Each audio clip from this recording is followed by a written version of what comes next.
Hi, my name's Tom, and I'm here to make a confession. I'm an accidental educator. And by that I mean I had absolutely no idea that I was going to be a teacher until basically the day I became a teacher. When I graduated from university, the plan was to go to New York City and work in advertising and sell crap to people. And I never worked in that profession. I found myself in public relations, though, which is related, kind of a softer, gentler way of selling crap to people. It wasn't really motivating to me. It wasn't really that exciting to me, but, it was a way to make a living. It was something to do with my time. And then eventually I found my way as a freelance writer, modestly successful. And this is kind of how I had spent my life up until about my mid-30s. Fortunately, my wife, who I've now been married to for 34 years, she was a little more focused in her career. So, we weren't struggling or anything, but I found myself kind of at sea, not knowing what I wanted to do. And I'm just saying this by way of saying that it was just a natural then. When we decided to have a child, to have our baby, after 10 years of marriage, it was a natural for me to be the stay-at-home parent.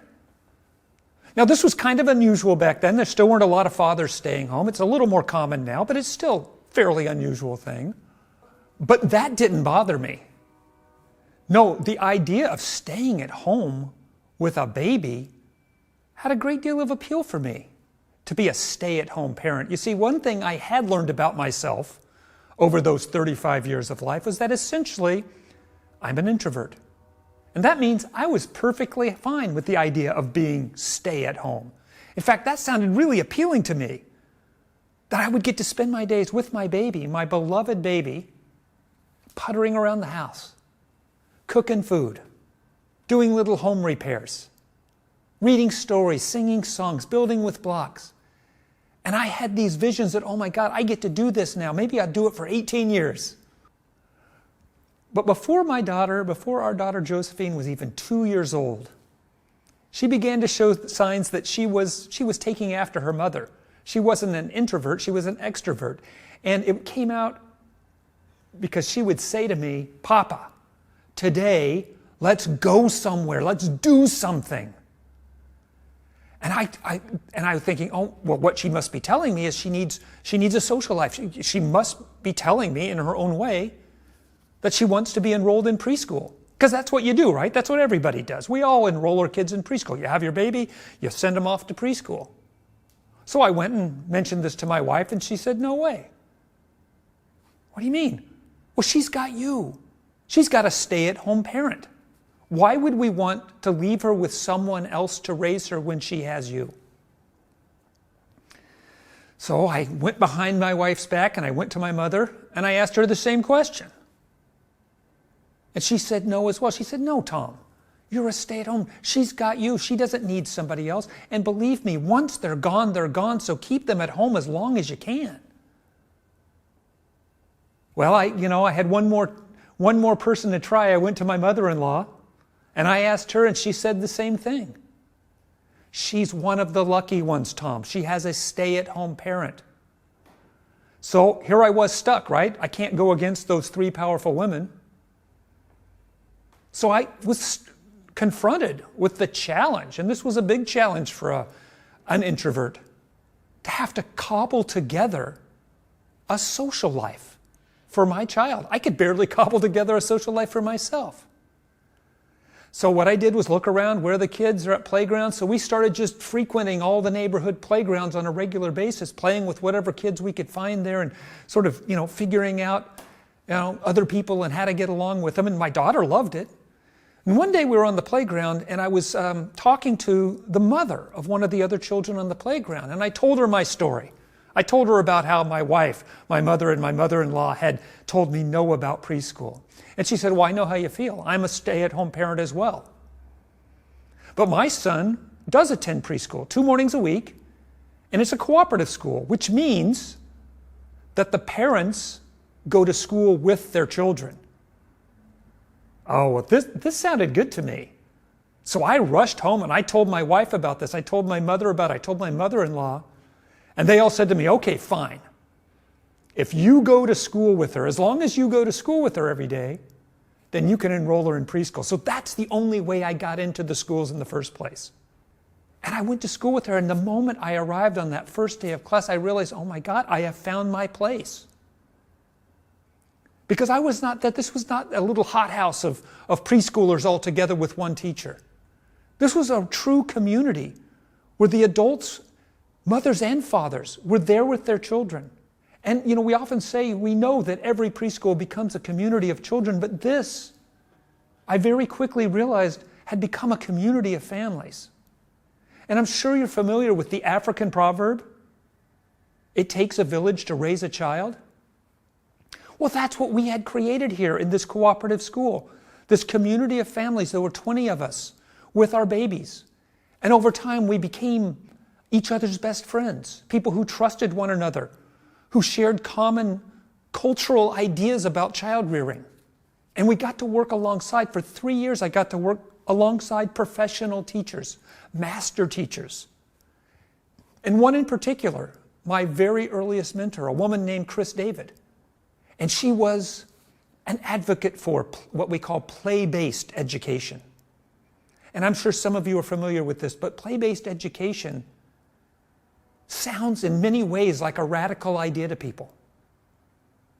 Because if you think about regular schools, you think about our traditional notions of schools, there are these hierarchies, right? And the teacher's there, and the teacher comes in each day with a lesson plan. And she's got things to do and things we're going to learn today. She's got all the activities planned out. And basically what she then does is spend her day sort of corralling children through her curriculum, answering her questions, doing the activities she wants them to do, sitting where she wants them to sit, going where she wants them to go. But in a play-based curriculum, it's turned upside down. The children themselves make the curriculum. The curriculum is made from the children's curiosity, which comes out in the form of play. Because after all, this is Mother Nature's way for us to educate ourselves, which is true of most animals. And it became very clear to me, working with Chris and working alongside these parents and watching how the children made the curriculum their own, these motivated children out there asking and answering their own questions and following their curiosity rather than the rules and edicts of some adult from on high. And this is when I began to understand that the natural environment for young children is playing within the context of community. Now, I want you to imagine human history as a 12-hour clock. For 11 hours, 59 minutes, and 30 seconds of our time on this planet, we were hunter-gatherers. We lived in these small communities, somewhere from 20 to 100 individuals, usually fairly closely related. Certainly they all knew each other, very much like our cooperative school. And anthropologists tell us that these indigenous peoples didn't have a notion of children. The idea of the child, of separating children from adults, is a relatively new idea. That these children were just considered people, part of the community. And what did these people do? They didn't have to be educated. What they did was they looked around, they got curious about hunting, they played at hunting. They got curious about gathering, they played at gathering. If they got curious about the fire, they learned about making the fire, and they got curious and they educated themselves. Because they could look around and they could see what was important in this world and what interested them. And this has been true the way children have been educated for most of human existence, through the Middle Ages, through the Renaissance. There were still some schools out there and things like that, but for the most part, most human children were educated this way, through their own interest, through their play. I've been in my bubble for a long time, my play-based bubble. For 20 years, more than 20 years. I've been teaching in my school, I've been working in cooperative schools, I've been working exclusively in play-based education. But when I stepped outside of my bubble, I suddenly realized that this idea of play-based education, sometimes called self-directed learning, is a radical idea. People think I'm some kind of radical, like I'm trying to break the system. But in the big picture, in the scope of human existence, what we do today, what we call school, you can't call that traditional school. That is the radical idea.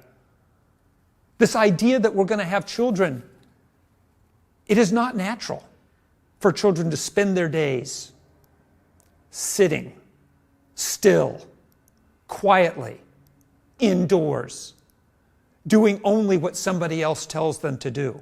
This is not natural. This is the radical idea that we've imposed upon our children.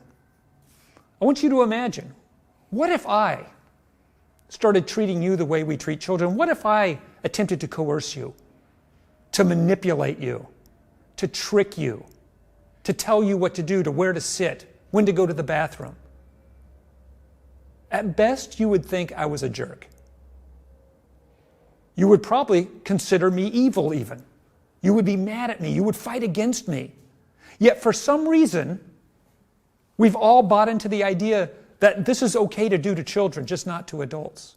No, play-based education is founded on the radical idea, within the context of today, the radical idea that children are people.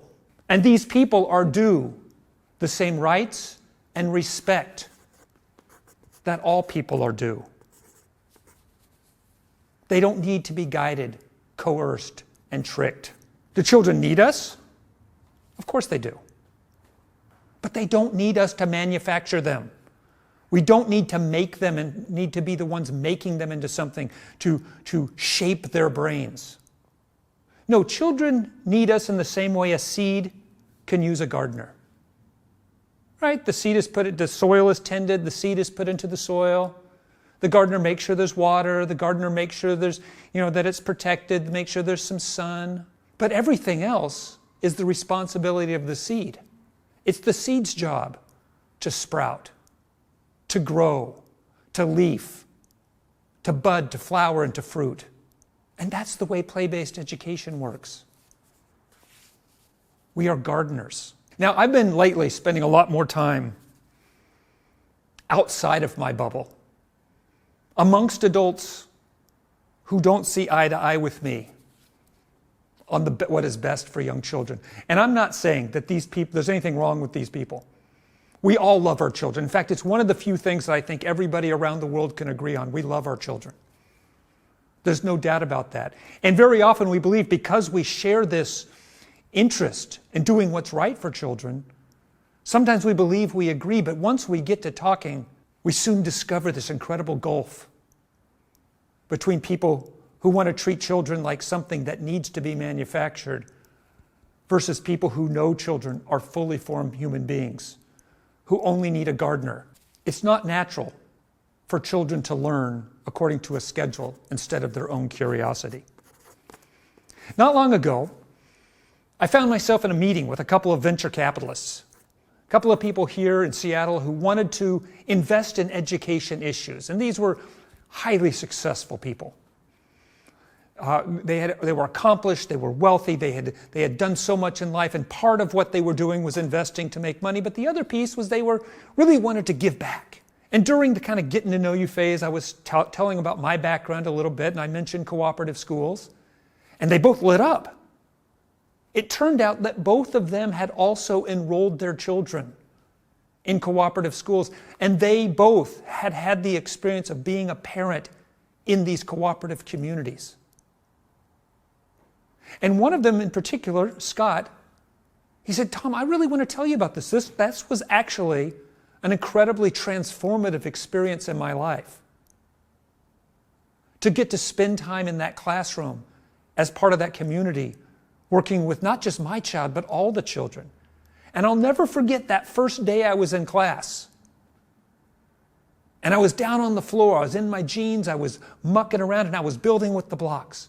And I was doing what I thought I was supposed to do. I was building for the kids, I was showing them what to do, I was helping them with their projects. And in the middle of that, Teacher Sandy came over and tapped me on the shoulder. And she said, "Scott, this is the children's project, not yours." He said, my mind was blown and my eyes were open in that moment because suddenly I understood what this was all about and what I was there to do. And it changed in that moment my entire relationship with my child. It was an incredible eye-opener, very much like the eye-opener I had the first day when I walked in to my village, my community, my cooperative school with my daughter. Now, I know Teacher Sandy, and I know exactly how she said it to Scott, and that's exactly how I've said it to any number of parents. So I guess that's in part what I'm doing now outside of my bubble, is I'm trying to talk to as many people as I can about this idea, this radical idea of treating children like human beings. Because if I just don't think about it one person at a time, if I look at the big picture and I look at the way we're doing school now and the way most people believe, when I look around, it can seem overwhelming, like something that makes me want to crawl back into my bubble and just stay there, where everything is good. But then I remember Scott. And I remember my own experience and remember how easy it is, once we put people in the right situation, for their eyes to be open and their minds to be blown. Most of what I have learned about working with young children has been a process of unlearning. Unlearning parenting. Unlearning schooling. Unlearning my prejudices about the capabilities of young children. What I've learned is that to do right by children requires that we stop controlling, that we shut up more often and listen, that we give them the space to ask and answer their own questions and to pursue their own interests and to understand that their play is what they are supposed to be doing. That is the soil, the sun, and the rain our children need to grow strong. Whenever I've had trouble with children, whenever things have been going wrong, whenever we've had conflicts and I feel frustrated, one thing I have discovered is that the solution always involves treating children. The radical idea of treating children like human beings.